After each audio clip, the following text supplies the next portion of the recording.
Ողջույն, Ռեոփնի եթերում ամփոփում ենք նոյեմբերի 27-ը։ Ազգային ժողովի նախագահ Ալեն Սիմոնյանը 2020 թվականի 44-օրյա պատերազմի ընթացքում զոհվածների վիճակագրություն է հրապարակել։ Ըստ նրա զոհվել է 3833 հոգի, այդ թվում 78 քաղաքացիական և 3755 զինծառայող, 191 հոգի անհետ կորել է։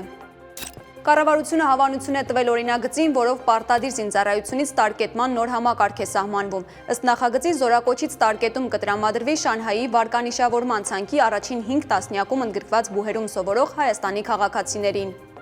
Կոստանդնուպոլսի հայոց Սահակ II պատրիարքը Թուրքիայի նախագահ Թայիպ Էրդողանի հրավերով մեկնել է Անկարա մասնակցելու Հռոմի Պապի ընդունելությանը։ Լևոն 14-րդի օրակարգում են այցելությունն Աթաթուրքի դամբարան, հանդիպումը Թուրքիայի նախագահի հետ, նրա հետ համատեղ ասուլիսը և հանդիպումը քրիստոնյա հոգևոր առաջնորդների հետ։ Թուրքիայի ազգային անվտանգության խորհուրդը նիստ է անցկացրել նախագահ Էրդողանի գլխավորությամբ։ CNN Թուրքի փոխանցմամբ այլ հարցերի շարքում քննարկվել են նաև երկկողմ և տարածաշրջանային համագործակցության հնարավորությունները, հաշվի առնելով Ադրբեջանի և Հայաստանի միջև խաղաղության գործընթացում վերջին դրական զարգացումները։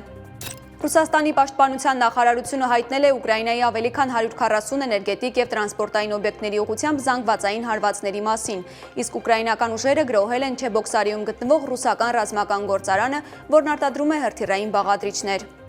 Սպիտակ տան մերձակայքում տեղի ունեցած թիրախավորված հարձակման հետևանքով ծանր վիրավորվել են Արևմտյան Վիրջինիայի ազգային գվարդիայի 2 զինծառայողներ։ Իրավապահները վնասազերծել և կալանավորել են կասկածյալին, որը դարանակալել էր պարեկներին և փոխհրաձգության ընթացքում ստացել հրազենային վնասվածքներ։ Այսօրվա նորություններին ավելի մանրամասն կարող եք ծանոթանալ հետևելով մեր լրատվական թողարկումներին։ Ես Մերի Դանիելյանն եմ։ Ցտեսություն։